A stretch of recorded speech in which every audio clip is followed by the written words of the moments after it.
just listened to was by Lillian Evans, and today we are celebrating her birthday. Lillian Evans was born August 12th in 1890.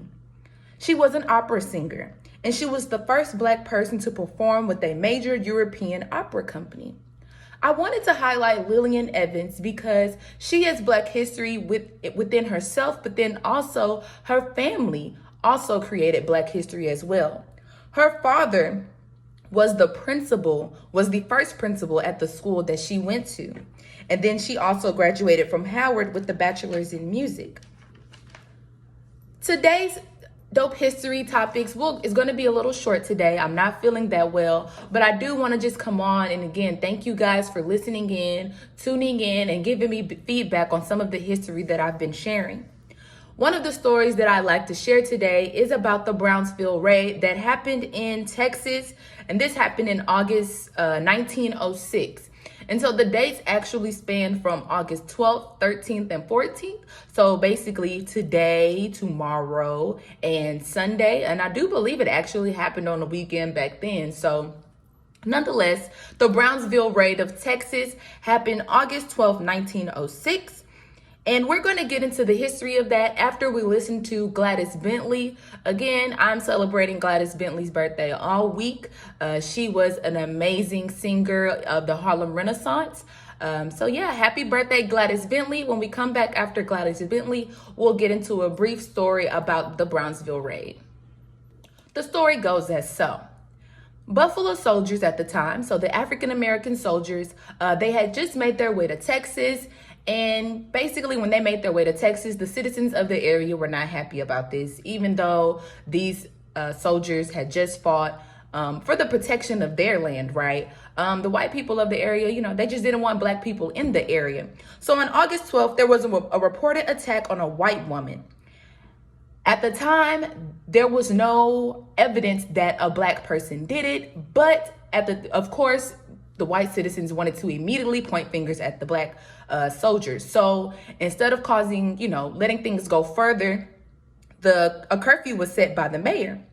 The next day, on August 13th, a white man was killed and a white lieutenant was shot. Now, there is a story that says that technically those two people had got into a scuffle and one person ended up being killed while the other one got injured.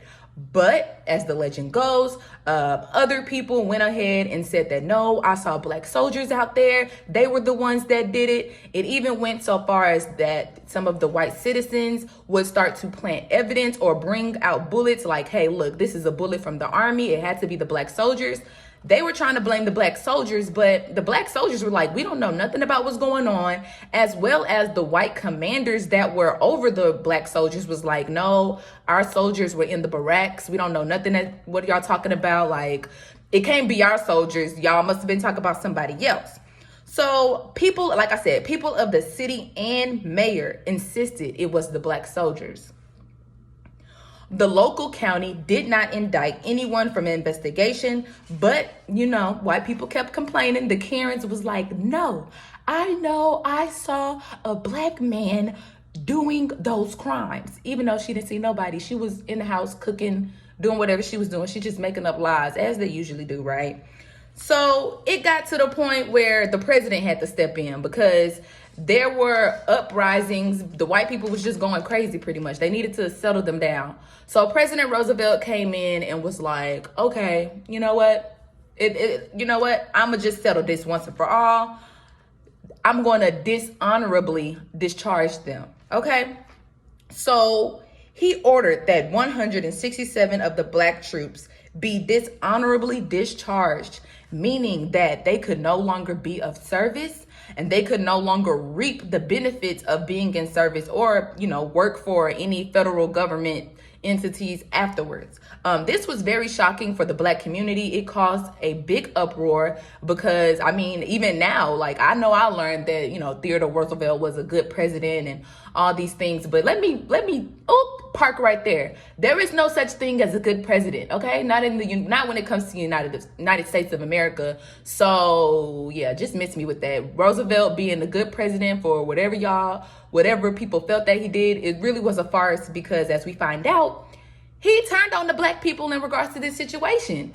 It was very shocking because not only did he fight with black soldiers during the Spanish-American War, he also appointed black people into office. So for him to then turn around and dishonorably discharge 160 plus black men, all because some white country people wanted it to be so, and there was no evidence to show or prove that the crimes that they say that the black soldiers committed happened. And you were the president. Like, you were the person that could have really put your foot down and said, hey, this is justice, right? We always talking about justice and freedom and all these little liberty words and things of that sort. But y'all know, and if you don't know, the dopest historian is here to tell you. Those words are just words. They don't care about it really. But okay, let me get back into it. Some of the soldiers that President Roosevelt had, dishonorably discharged, some of them had been in the military for over 20 years.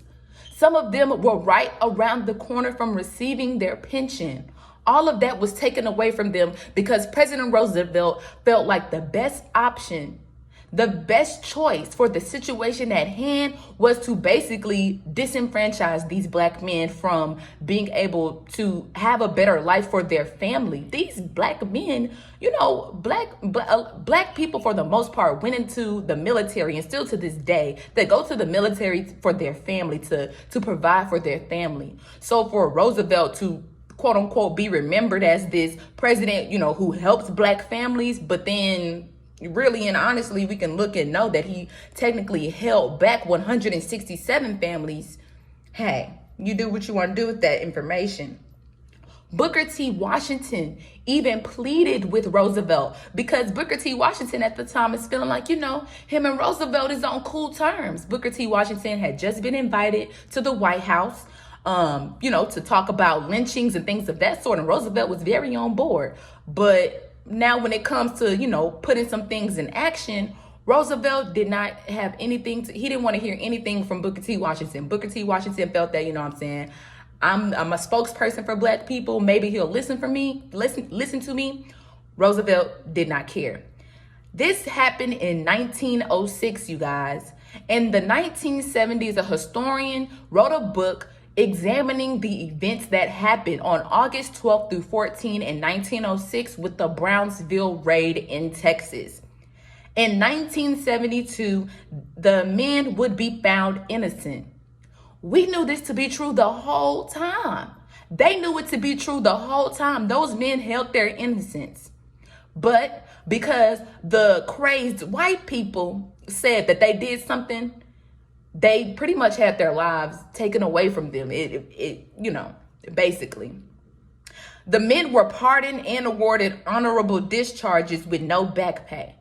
So just imagine, And also this all happened when pretty much everybody had died. The situation happened in 1906. They did not receive justice, and I don't even really call it receiving justice, but they didn't receive, honorable recognition until 1972. Only 2 of the men were still alive when this happened, and they didn't even get back pay. They didn't get the money that they were owed for all of those years that they did not pay them.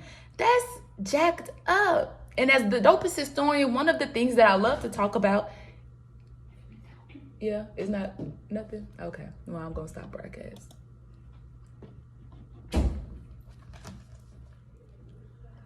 All right. Okay, I hear you, listeners. I truly do apologize.